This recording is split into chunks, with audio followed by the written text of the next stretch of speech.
तो पिछले एपिसोड में हमने देखा था लिन सीक्रेट प्लेस पे जाने के बाद बहुत सारे डीमंस को मारता है, जिसकी वजह से उसे 2 टोकन्स मिलते हैं। लेकिन हमारे लिन जनाब को टोकन्स कहाँ चाहिए थे? वो एक लड़के को पटाकर टोकन्स बेच के स्पिरिट स्टोन कमा लेता है। लिन के पास स्पिरिट स्टोन हो और व्हाइट पीछे रह जाए, ऐसा हो सकता है। व्हाइट आकर लिन को एक मास्क बेचकर उससे स्पिरिट स्टोन ले जाता है। लिन उस मास्क को पहनता है, जिसकी खासियत ये थी कि बाकी लोगों को उसकी अपीयरेंस चेंज लगती है। तभी उसे जंगल के बीच में से शोर सुनाई देता है और वो खुश होकर उस तरफ चला जाता है, क्योंकि अब उसे फिर से कमाने जो थे पैसे। इस एपिसोड की स्टार्टिंग में हमें कुछ लोगों को दिखाया जाता है जिनके पास बहुत सारे बोर डीमंस आ रहे होते हैं। उनमें से एक लड़का अपने हेड को कहता है कि हमें यहाँ से भाग जाना चाहिए, हम इनसे मुकाबला नहीं कर सकते हैं। इन डीमंस की पावर कुछ ज्यादा है और हम लोग मिलकर भी इसे हैंडल नहीं कर पाएंगे। उस लड़के की बातें सुन के उसका हेड कहता है कि तुम लोगों से जब तक हो सकता है इसे संभालो, मैं अपनी मेडिसिन पिल खा लेता हूँ पहले, जिससे मैं अपनी स्पिरिचुअल पावर को रिस्टोर कर सकूं। उसके बाद वो अपने चमचों को आगे करके खुद पीछे होने लगता है और अपने मन में सोचता है कि पहले इन लोगों को मर जाने देता हूँ, मैं इनसे लड़ नहीं पाऊंगा, इसलिए मैं यहाँ से निकल लेता हूँ। तो वो जैसे ही भागने लगता है, लिन उसके सामने आ जाता है और कहता है कि क्या तुम्हें टोकन्स चाहिए? उसकी बातें सुन के वो हेड घबरा जाता है और कहता है कि क्या? वो कहता है कि क्या तुम्हें टोकन्स खरीदने हैं? तो बाकी सारे स्टूडेंट्स कहते हैं कि हम लोग बिजी हैं, अभी जाओ यहाँ से। इन पेड़ पे खड़ा होते हुए उन डीमंस को देखते हुए कहता है कि तुम उस डीमन से इसलिए फाइट करना चाहते हो ना क्योंकि तुम्हें टोकन्स चाहिए, तो मुझसे खरीद लो, मैं बेच रहा हूँ टोकन्स। जिस पे वो स्टूडेंट्स भड़कते हुए कहते हैं कि अब अगर तुमने हमें डिस्टर्ब किया ना तो सबसे पहले हम मिलकर तुम्हें मारेंगे, बाद में इन डीमंस को देख लेंगे। लिन उनकी बातें सुन के अपना स्वॉर्ड निकालता है और पेड़ से छलांग लगाकर कहता है कि गुस्सा क्यों होते हो, इनसे निपटने की बात है तो मैं निपट जाता हूँ। और फिर वो अपने पास तेजी से आते हुए उन बोर डीमंस पर रश थंडर स्वेट का अटैक करता है। वो तीनों डीमंस ढेर हो जाते हैं। लिन की ऐसी हरकतें देखकर उन सभी स्टूडेंट्स का मुंह खुला का खुला रह जाता है, क्योंकि उसने अकेले ने इतने सारे डीमंस को हरा दिया। लिन कहता है कि ये डीमंस तो काफी ज्यादा कमजोर थे,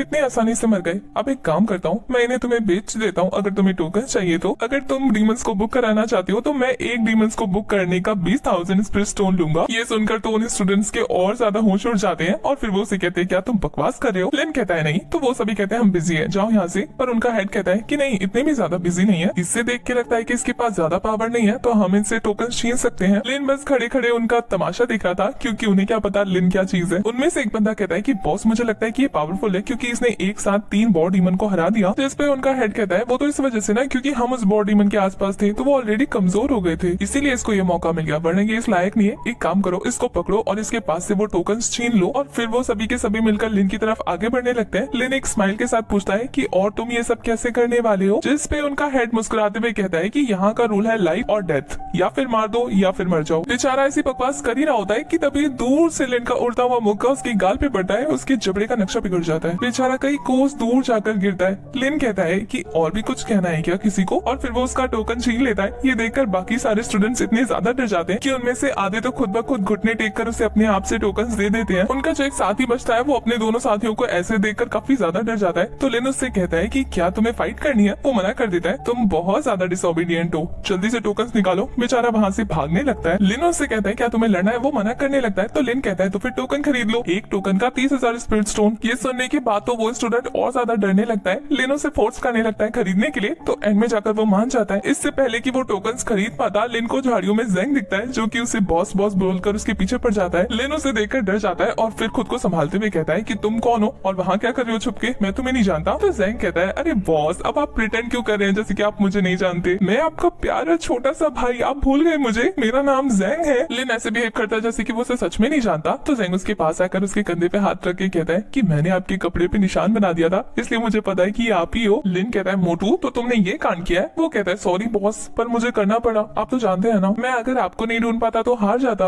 और फिर वो कहता है कि आपने जिसके पास से भी मास्क खरीदा है ना, कमाल का है, आपका चेहरा तो पहचान में नहीं आ रहा और पता भी नहीं लग रहा कि आप कितने ज्यादा पावरफुल हैं। लिन उसकी बातें सुनने में बिजी होता है कि पीछे से उसके सारे के सारे कस्टमर वहाँ से भाग जाते हैं। ज़ेंग कहता है ये सब तो चले गए बॉस, अच्छा आपको टोकन्स बेचने हैं तो मैं आपकी हेल्प कर सकता हूँ, मैं बहुत ज्यादा चालाक हूँ और मैं आपके सारे के सारे टोकन्स बिकवा दूंगा, वो भी बहुत ऊंची ऊंची कीमत पे। लिन उसकी बातें सुन रहा होता है और फिर सोचता है कि अब तो उसके 60,000 स्पिरिट स्टोन गए, क्योंकि वो एक एक को 30 में बेचने वाला था। और फिर वो अपना सर पकड़ लेता है, क्योंकि अब उसे ज़ेंग की बात माननी थी। उसके बाद दिखाया जाता है कि वो एक एक करके बहुत सारे डीमंस को मार रहा होता है। दूसरी तरफ ज़ेंग उसे चीयर अप कर रहा था। काफी देर तक डीमंस को मारने के बाद दोनों भूखे हो जाते हैं, तो फिर पहले तो पेट पूजा करते हैं, जहाँ ज़ेंग उसकी खातिरदारी कर रहा होता है, खुद दिल पे पत्थर रखकर उसको खाना दे देता है और लिन बेशर्मों की तरह खा भी लेता है। उसके बाद दिखाया जाता है जब वो दोनों आराम करने जाते हैं तो ज़ेंग के ऊपर बड़ा सा मॉन्स्टर बीस्ट हमला कर देता है, जिससे बचकर बेचारा भाग रहा होता है और लिन को बुला रहा होता है, बॉस मुझे बचा लो, ये मार डालेगा। तभी लिन एक जोरदार थंडर अटैक करता करता है, जिसकी वजह से वो भी ढेर हो जाता है। नेक्स्ट मॉर्निंग का सीन दिखाया जाता है जहाँ जेंग सेल्समैन मोड में आकर टोकन्स बेचने लगता है। लिन जनाब बस आराम से उसके पीछे पीछे चल रहे होते हैं। तभी वो दोनों नोटिस करते हैं कि उनके आगे बहुत सारे स्टूडेंट्स खड़े हैं जो कि उन्हें लूटने के लिए आए हैं। जेंग बेचारा डरकर लिन के पीछे छुपकर कहता है, बहुत लगता है ये हमें लूटने वाले हैं। लिन उन स्टूडेंट्स को गौर से देखने लगता है कि तभी उसे जीवन की आवाज आती है जो कि उसे कहता है, अच्छा हुआ लिन तुम मुझे यहाँ मिल गए। लिन उसकी बातें सुनकर खुद को डिफेंड करते हुए कहता है कि किसकी बात कर रहे हो, मैं किसी लिन को नहीं जानता, शायद तुमने किसी गलत आदमी को चूज कर लिया। उसकी बातें सुन के जीवन कहता है कि मैं तुम्हें स्मेल कर सकता हूँ, तो ये सोचने की गलती मत करना कि मास्क पहनकर और अपनी पावर को हाइड करके तुम मुझसे बच सकते हो। लिन उसकी बातें सुनकर कहता है, सूंघ के पहचान लिया, क्या तुम कुत्ते हो? जीवन को तो गुस्सा काफी आ रहा था। इससे पहले कि वो उसका भट्टा बना पाता, उसके बाकी सारे चमचे कहते हैं कि बॉस इसे हम पे छोड़ दो, ये अकेला है और हम बहुत सारे हैं, हम मिलके इसे मार डालेंगे। लिन उनको देख के कहता है कि एक अकेले इंसान के सामने पूरी की पूरी भीड़ खड़ी है, दैट्स नॉट फेयर, मुझे काफी सारे पंचेस का यूज करना पड़ेगा तुम लोगों को खत्म करने के लिए। ये सुन के उस स्टूडेंट को गुस्सा आ जाता है। तभी जेंग कहता है कि बॉस मुझे पता है कि आप एक अच्छे इंसान हो, आप कर लोगे। लिन को पता होता है कि वो उसे मक्खन मार रहा है, तो उसे कहते हैं साइड में हट जा, नहीं तो पिटेगा तू भी। इधर जीवन को दिखाया जाता है जो कि अपने स्पिरिचुअल पावर को रिलीज करने लगता है। उसका ऑरा काफी पावरफुल था। यहाँ लिन भी उसको देखकर अपनी स्पिरिचुअल एनर्जी रिलीज करने लगता है। लिन की एनर्जी की वजह से बाकी सारे स्टूडेंट्स को काफी ज्यादा इफेक्ट हो रहा था, उसे उसका फोर्स काफी ज्यादा फील हो रहा था। यहाँ जेंग को दिखाया जाता है जो कि एक पत्थर के पीछे छुप जाता है ताकि उसे कोई आंच ना आए, और वो वहीं से लिन को मोटिवेट करने लगता है। इधर जीवन को दिखाया जाता है जो कि अपनी स्वॉर्ड निकालकर अपनी की पावर को रिलीज करता हुआ लिन पर अटैक करने के लिए तैयार हो जाता है। जीवन के अटैक करने से पहले ही हमारा ये वाला एपिसोड हो जाता है खत्म।